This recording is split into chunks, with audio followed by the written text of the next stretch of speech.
autorités yi am nañ ci part de responsabilité ndax autorités yi Koungheul yëpp doomu Koungheul lañ donc ñoom itam waa CDK lañ ndax bu ñu ne convergence pour le développement képp kuy doomu Koungheul ci nga bokk. Mais comme dañu ne tamit booy dugg ci dëkk il faut que nga commencé ca buntu ba te ku tudd buntu Koungheul tudd mairie Koungheul ku tudd mairie Koungheul tudd le maire. Donc moom daf ci am part de responsabilité wax dëgg yàlla taaram mate na ko bañ ko fëggee buntam wuyu nañu bañ ko lañ ko sasit mu nga ca def na ci loxoom bu baax a baax ba ñu jógee ci maire itam président conseil départemental itam fëgg nañ buntam parce que moom it mënuñoo def dara ci département bi te jaaruñu ci moom itam ñu ngi ko ciy déglu te xam naa ne la ca war dana ko def mais doomu Koungheul yépp koo xam ne kii rek am nga ndomb tànk ci Koungheul ñu ngi lay woo di la tàllal suñu loxo di la wax ni la mbir mi sa mbir la lu ci waay def defaloo ko kenn sa bopp moo ko defal. ok mais mi daal di 10 au 15 la mais 15 mooy nekk cérémonie bi xam ne moom ngeen def plantation fii ci département Koungheul fii ci biir commune Koungheul. waaw du 10 au 15 la le 15 mooy jour bi nga xam ne bi moom la ñuy planté garab yi.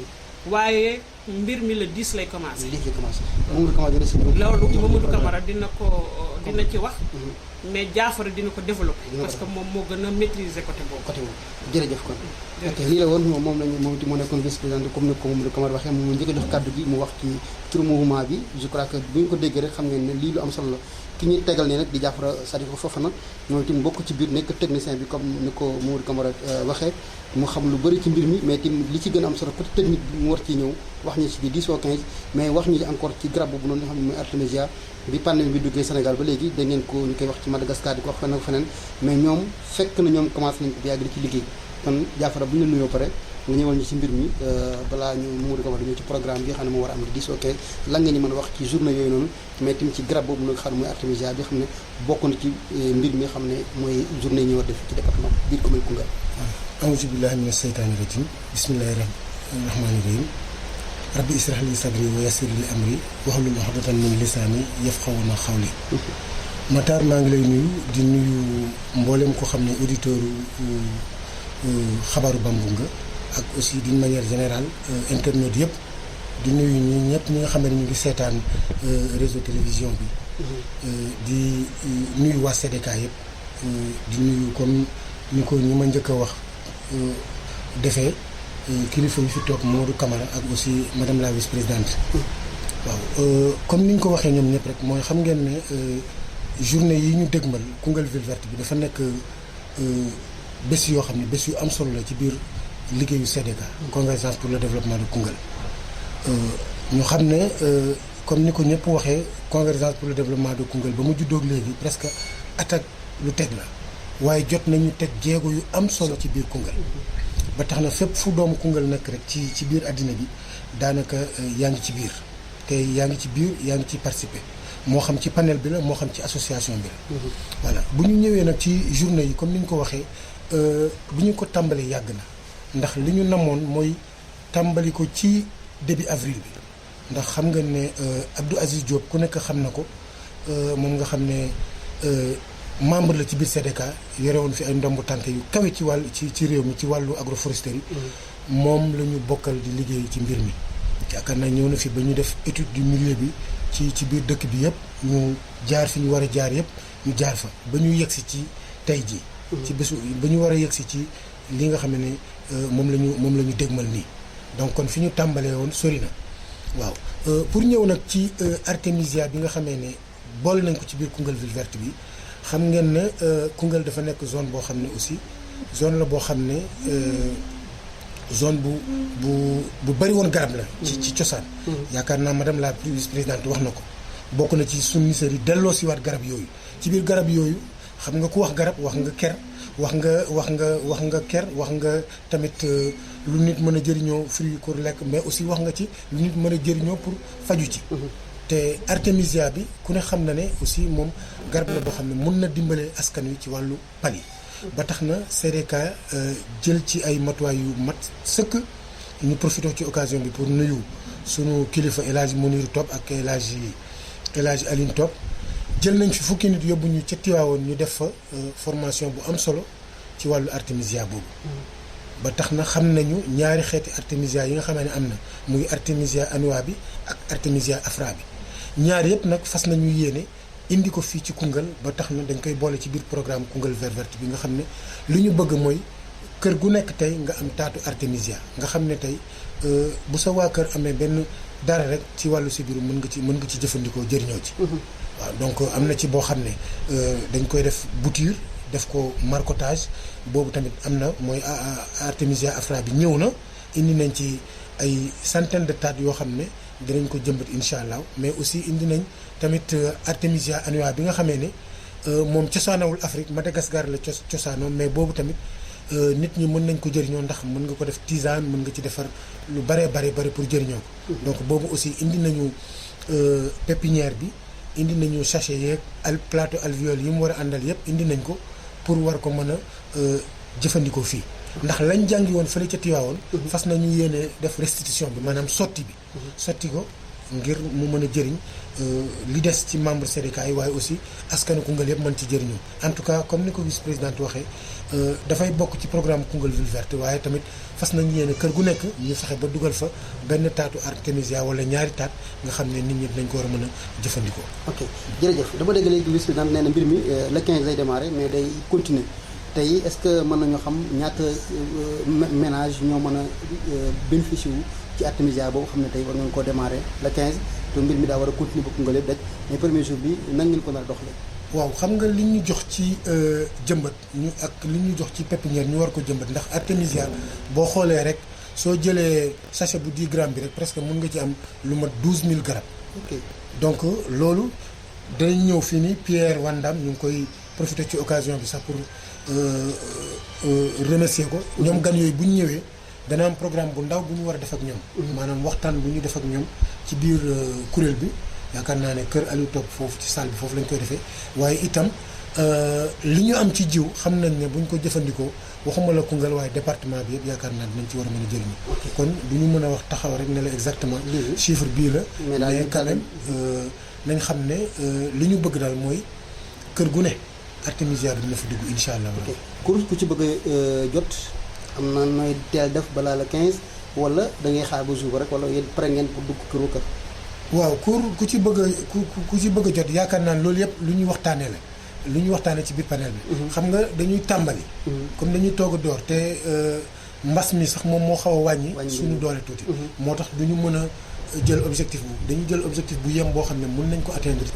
ci journée yi. démarré ko ndax gis ngeen ne fu ngeen toll ci mbedd yi yéen gis nga artère principale bi nga xamee ne moom moo jugee kër Pape Bamba Sall jëm ba jàmm gan ca fond ba. foofu yëpp fas nañu yéene fu ci nekk ñu def fa benn gavier boo xam ne day am kii nu tuuti day am garab boo xam ne dañ koy protéger. te gars yi ñu ngi gas pax yi te ñu jàpp ne gavion bu ci nekk rek lañ ci def ci xaalis presque xaalis bu takku la boo koy xayma ñaari junne dafay teg. kon lu ñuy gën a ñaax askan bi mooy na ci askan bi gën a dugal seen loxo waaye képp koo xam ne indi nañ garab bi ñu jox la ko. bëgg nañu nga dugal ci sa loxo téye ko bu baax ba nga xamee ne garab bi du yàqu. parce que tamit yàgg na jëmbat garab yàgg na am mais bi yoon CDK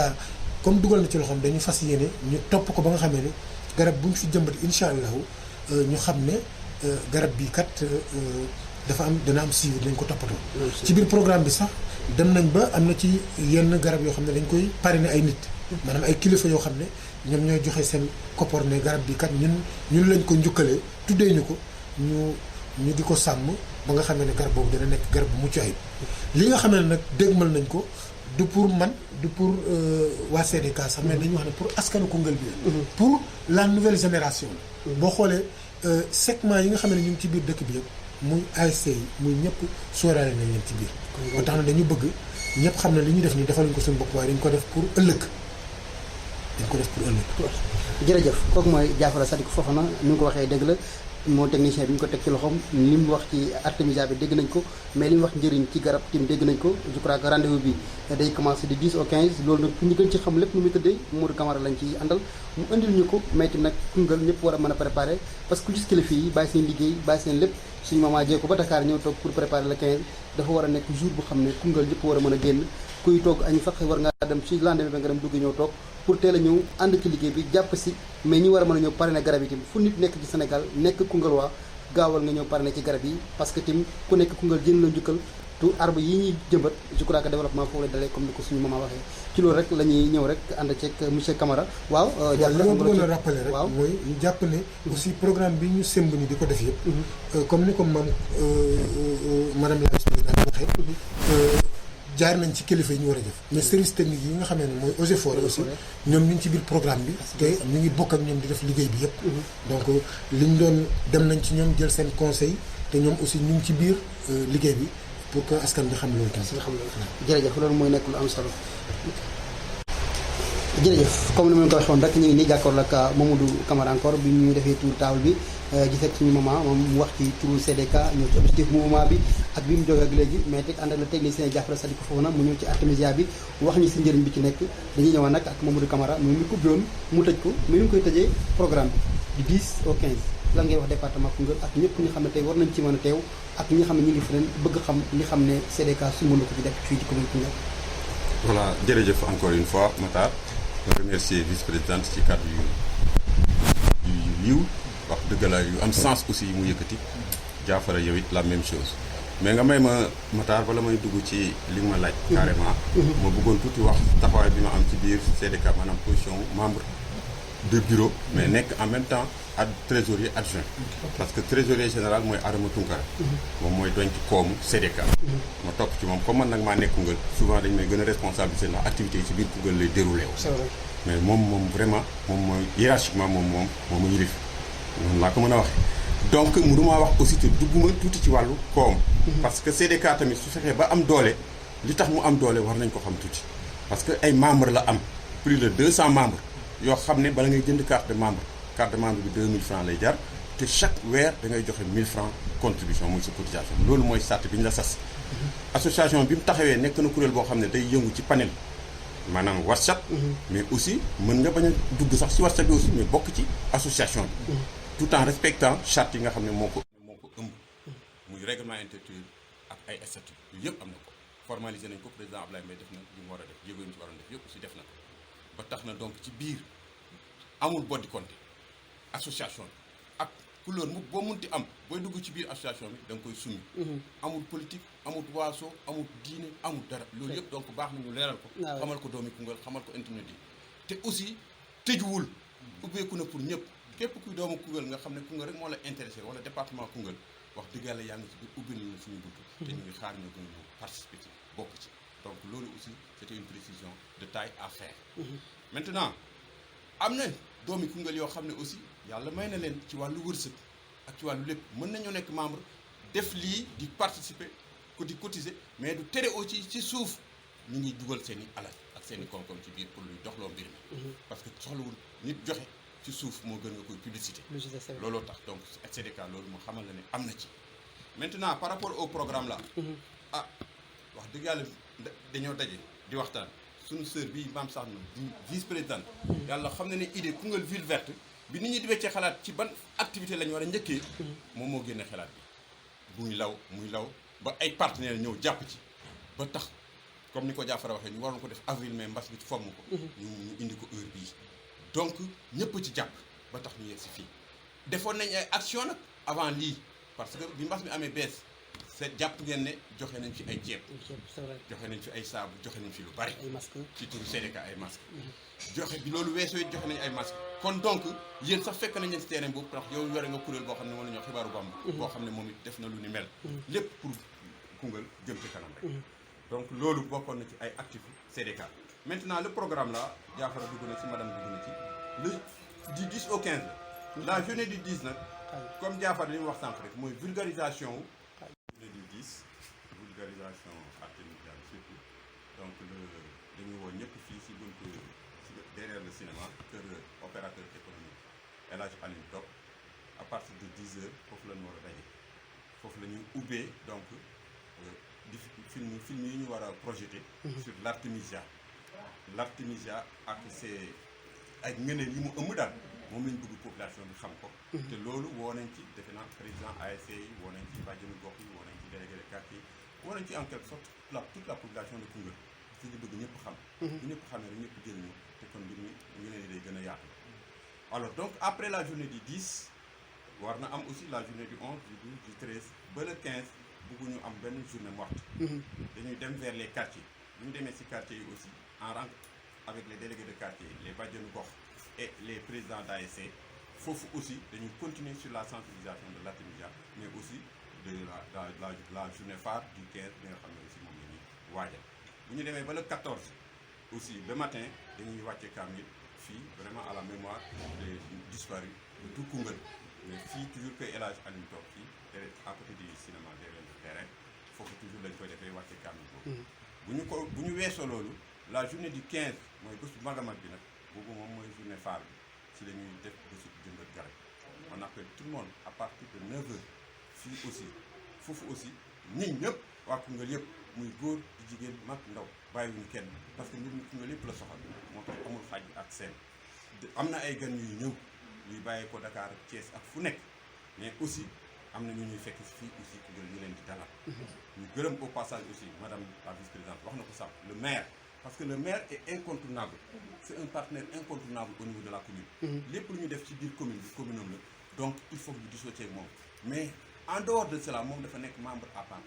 ci biir Sénégal moo tax aussi lépp lu ci def aussi def na ko boppam mais defal na ko aussi pour commune en tout cas mu ñuy accompagner bu baax moom le conseil départemental ak les autres fils de Koungheul ñi nga xam ne madame la vice-présidente moo ma gën a xam parce que moom moo nekk Dakar au cœur de l'action ñoom ñi ñuy jëflanteel ñëpp moom moo ko gën a xam yaakaar naa bala may tëj rek moom may ko benn kii wala ma tëj jox ko mu remercier ñooñu parce que ay nit ñu ràññeeku la ñoo xam ne bu fekkoonte ne nekkuñ ci wetu CDK konoon mbir mi du yegg si fii kon nag